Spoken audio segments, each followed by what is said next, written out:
সকাল থেকেই ছিল সমানে ব্যস্ততা। আচ্ছা, মহিলাদের কি কোনো রেস্ট আছে? আমার তো মনে হয় কোনো রেস্টই নাই, তাই না?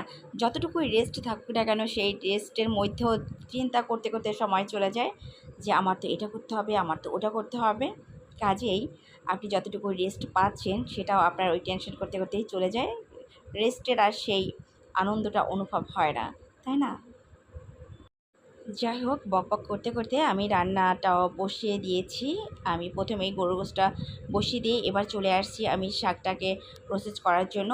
আর এটা হচ্ছে আমার গাছেরই শাক। আমি ছাদ থেকে কিছুটা শাক নিয়ে আসছি, পুঁই শাক। হ্যাঁ, এখানে আসলে বিভিন্ন ধরনের শাক আছে, পুঁই শাক, কলমি শাক, তারপরে কি বলে কুমড়া শাক। হ্যাঁ, ভুলেও যাই আসলে নামগুলি। এই শাকগুলি হয়েছে আমার গাছ, মানে ছাদের কাছে, ছাদ থেকে নিয়ে আসছি। আর এটা হচ্ছে আমি এইমাত্র আমার বাসার বারান্দা থেকে নিয়ে আসলাম। কয়েকদিন আগে আমি আবার শাক কেটেছিলাম, তো আজ বেশি তুলিনি। যাই হোক, এটাই আমি এখন কেটে নিচ্ছি। মাশাআল্লাহ, যতটুকু হোক এটাই কিন্তু আসলে খেতে খুবই মানে স্বাদ হবে। কারণ কি, কেনা শাকের থেকে এরকম নিজের গাছের যতটুকুই হোক সেটা কিন্তু খেতে অনেক মজা লাগে। তো এটা আমি এখন কেটে নিচ্ছি। যে এখানেও এক মুঠি আছে। আমি এটা যখন ধুইতে আসছি তখন এই তো শাকটাকে আমি খুব ভালোভাবে ক্লিন করে নিচ্ছি। আসলে এই শাকে কিন্তু কোনো বালু নেই, ময়লা নেই। হ্যাঁ, একদম খুবই সুন্দর পরিষ্কার পরিচ্ছন্ন। আর কিনা শাকগুলিতে কিন্তু অনেক বালু থাকে, তো সেটা আসলে ক্লিন করতে অনেক অনেক টাইম লাগে। যাই হোক, আমি আমার এই শাকগুলিও বেশ ভালোভাবে ক্লিন করেছি।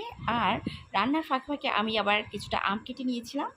তো আমরা তিনজনই আসলে গল্প করতে করতে আমটাও খাওয়া কমপ্লিট করেছি। দেন আবার চলে আসছি আমি রান্নাতে।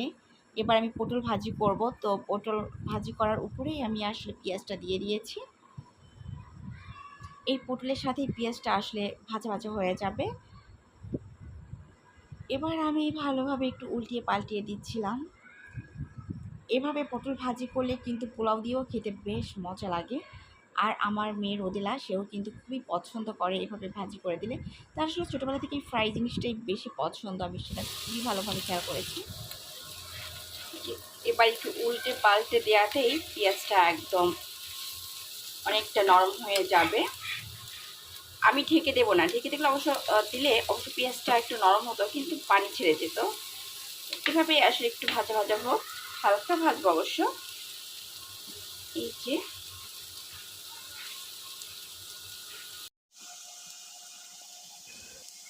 এদিকে পটল আমার ভাজা কমপ্লিট হয়ে গিয়েছে, আর আমি মশলাটা কষিয়ে জালি রান্না করছি।